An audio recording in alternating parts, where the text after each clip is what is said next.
Assalamualaikum warahmatullahi wabarakatuh. Semoga Anda selalu sehat dan diberi kesehatan oleh Allah Subhanahu wa Ta'ala. Apabila mana ada yang sakit, semoga penyakitnya cepat disembuhkan dan cepat diangkat oleh Allah Subhanahu wa Ta'ala. Berikut ini saya mendesain PCB SMPS di IC EDA, yang mana IC EDA tersebut memiliki tingkat koreksi yang tinggi, jadi kita mendesainnya tidak bisa salah-salah ya. Nanti kalau asal-asalan nggak bisa dikonversi menjadi file fiber ya.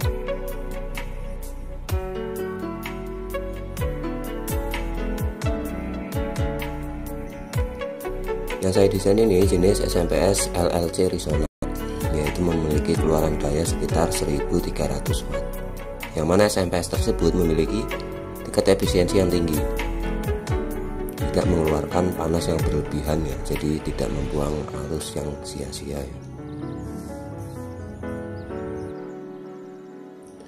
Kenapa saya memilih SMPS ini? Karena SMPS ini memiliki keluaran daya yang sangat lumayan besar ya, dan juga memiliki tingkat efisiensi yang tinggi. SMPS ini memiliki kelebihan, yaitu substratnya yang halus satu, dan yang keduanya tidak mengeluarkan hawa panas yang tinggi, dan yang ketiganya tidak mudah drop.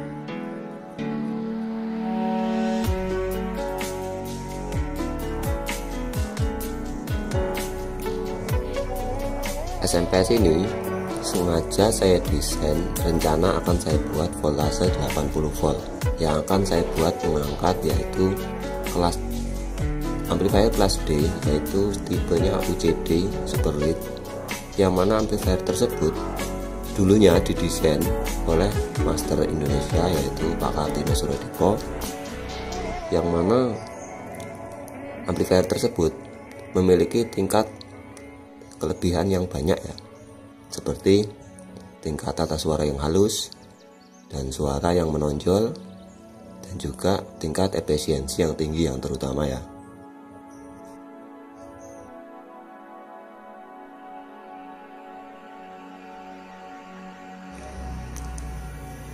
Pak Kartino Suradipo sendiri yaitu banyak mendesain amplifier kelas D ya, yang banyak tipe, seperti salah satunya UCD Super Lead ataupun banyak lainnya ya. Dan Pak Kartino Suradipo sendiri adalah selaku administrasi amplifier kelas D.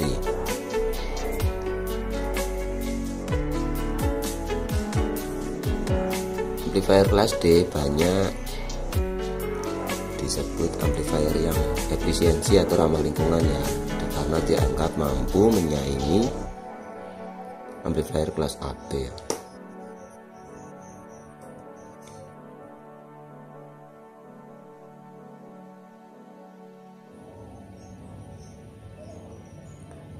PCB SMPS ini saya desain dengan ukuran 7 x 26 cm ya, yang mana saya anggap ukuran tersebut sangat mini ya, jadi bisa kita pasang sebagai 4 channel ataupun lebih di satu box power amplifier.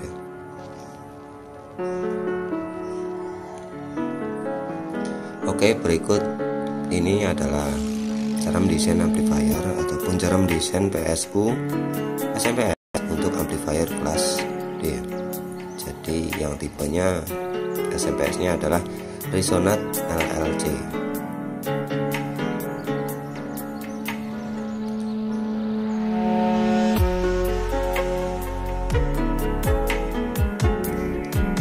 Untuk helco power saya beri 3 biji ya, jadi biar tidak mudah drop, dan saya lengkapi dengan fitur substrat ya.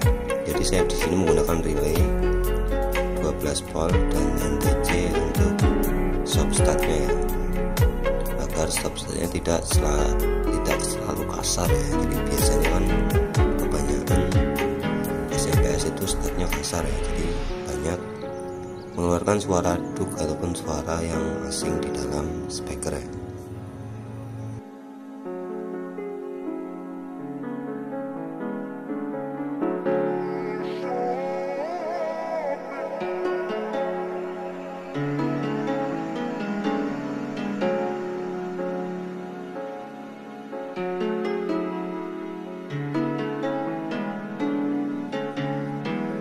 Jika Anda ingin mendesain amplifier ataupun PCB SMPS di IC EDA, maka Anda harus mempunyai jaringan yang harus normal ya, karena desainnya kan online, jadi jaringannya harus normal. Karena dengan jaringan normal tersebut Anda akan mendapatkan hasil desain yang maksimal ataupun yang konkret ya, karena di sinyal yang tidak normal maka Anda akan mendapatkan hasil yang tidak normal.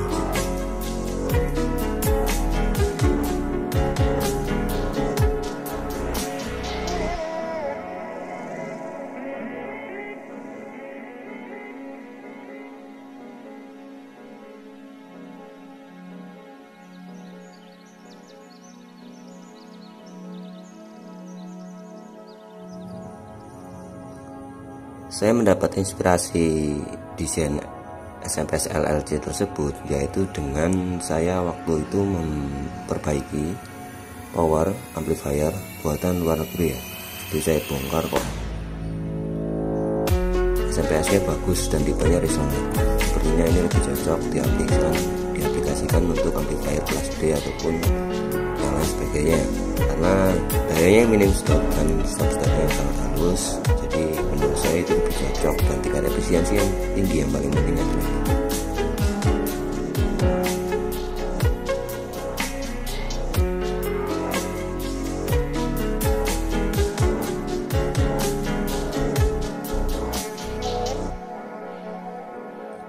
Oke, berikut adalah cara mendesain SMPS di IC EDA ya, atau cara mendesain PCB SMPS di IC EDA. Setelah kita tata rapi komponennya, lalu kita buat jalur ya. Jalur yang berwarna merah adalah jalur atas ya. Jadi kalau bisa saran saya jangan perbanyak jalur atas, karena nantinya akan sulit ketika ada masalah atau problemnya.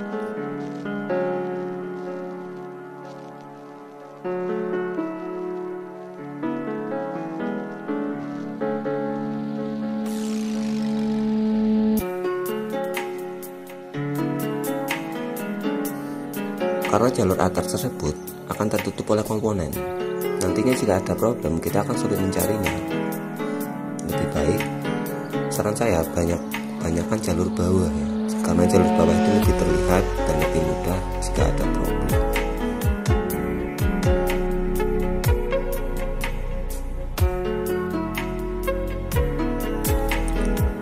Oke, kita buat jalur AC-nya ya.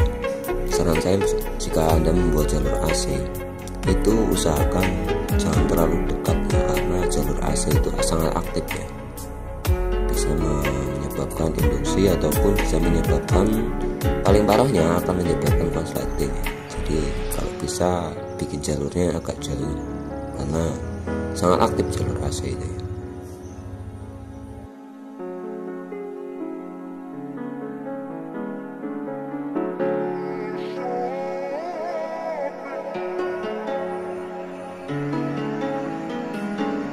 Sebelum kita buat jalur helco powernya, jadi kita miringkan dulu ya, supaya jalur tersebut tidak banyak belok-belok ya. Kalau komponen miring itu bagi saya lebih bagus ya, karena kita bisa menghemat tembaga untuk membuat jalurnya. Jadi kita tidak banyak mengeluarkan ongkos untuk pembuatan di jalur PCB.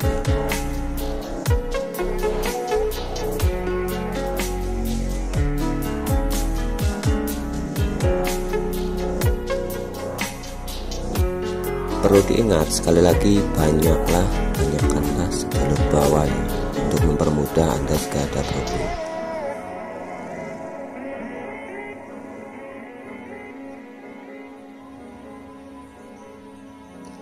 PCB ini akan saya cetak menjadi 2 layer ya. Jadi saya akan cetaknya di JLC PCB di Cina. Website atau alamat link JLC PCB ada di deskripsi ya.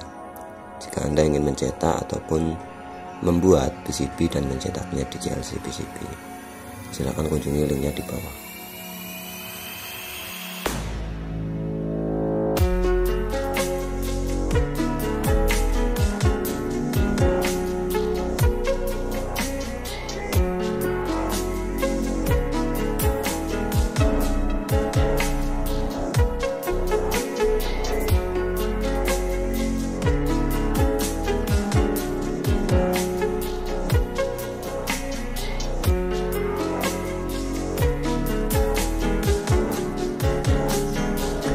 kita atur ketebalan jalur ya, ada di sini ya. Ini untuk relay stop startnya kita buat jalur lebih kecil karena kakinya sangat berdekatan ya.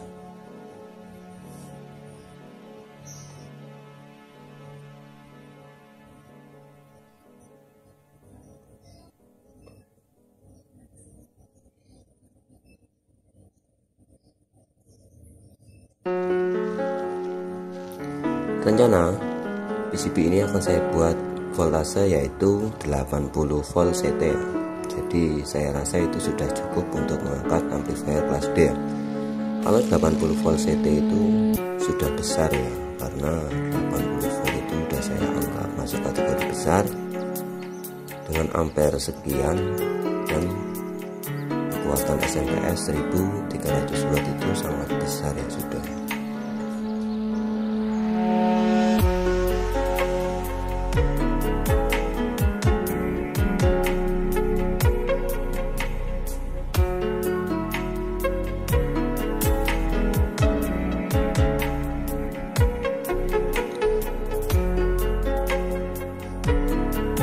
Untuk Anda yang suka amplifier kelas D, jadi menurut saya tidak salahnya untuk mencoba SMS LLC. Jadi SMS LLC ini yang sangat lembut sekali, soft dan minim drop. Yang paling penting adalah tingkat efisiensi yang tinggi dan tingkat panasnya yang rendah. Jadi kita tidak perlu banyak menggunakan kipas ya, karena sangat berisik ya di dalam power itu jika banyak sekali terlalu kipasnya.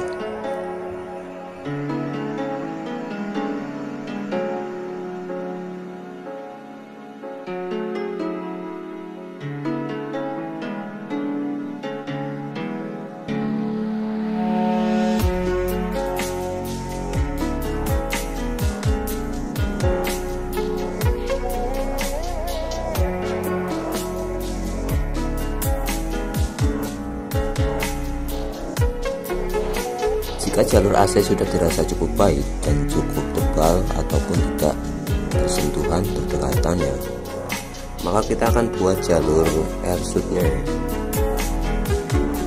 Atau saya menggunakan resistor 22K, mau 2 watt atau 5 watt bisa. Sebenarnya 2 watt sudah cukup ya, tapi saya di sini saya bikin 5 watt karena menurut saya dengan 5 watt itu tidak mengeluarkan hawa panas yang tinggi ya.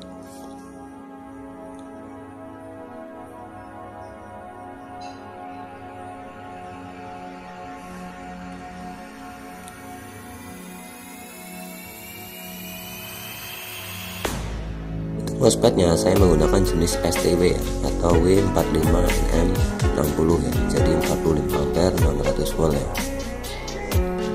dimana transistor tersebut atau MOSFET tersebut memiliki kelebihan tersendiri ya menurut saya. Jadi seperti tidak mudah panas dan memiliki keakuratan yang tinggi. Jadi menurut saya transistor tersebut lebih baik ya.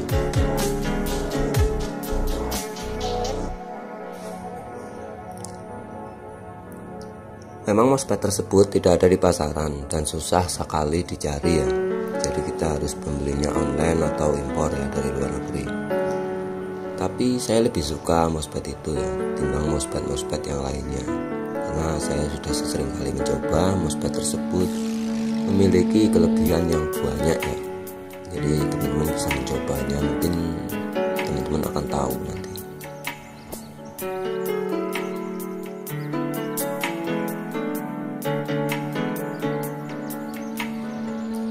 Untuk IC saya menggunakan IC 2110 ya. Jadi IC nya saya menggunakan yang versi makro.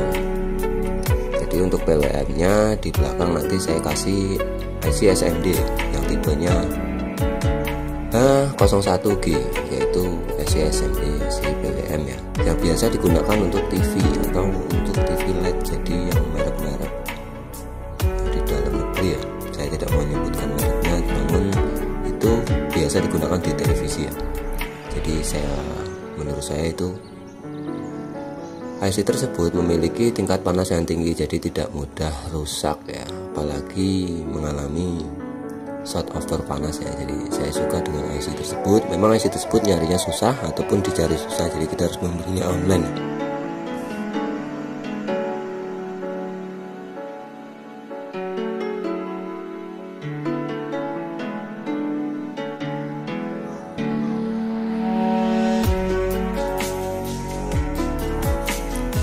Kita atur jarak jalur ya, agar tidak bersentuhan. Jadi kita atur jarak jalurnya minimal, jarak jalur itu 0,22 ya, jadi biar agak jauh sedikit, jadi tidak mudah konsleting. Jika sudah, kita converter menjadi 2D, jadi kita terlihat di sini PCB-nya nanti akan terlihat bentuknya seperti apa. Ini tidak akan saya sampai selesai karena durasinya sangat lama ya. Nah, kita converter menjadi 2D, jadi jadinya begini ya, nanti PCB-nya jadinya ya. Nah, ini jalur bawah sudah terlihat, jadi kita kelihatan. Kalau terlalu dekat ya kita edit lagi. Oke, jalur AC-nya kita kontrol. Oke, setelah itu kita bisa menjadikan PCB kita ini 3 dimensi ya, jadi kita lihat nanti kita letak komponen ataupun terlihat komponennya. Jadi kalau berdekatan ataupun tidak bisa dipasang, nanti kita bisa edit lagi, kita edit ulang, kita geser ataupun kita paskan. Ini Victor 3 dimensi. Oke, mungkin sampai di sini saja karena durasinya sangat panjang ya, nanti malah kita capek yang menontonnya ya. Jadi untuk video selanjutnya nanti pengetesan saya upload di video berikutnya, kira-kira jadinya akan seperti ini. Oke, terima kasih, semoga bermanfaat. Salam sehat, assalamualaikum warahmatullahi wabarakatuh.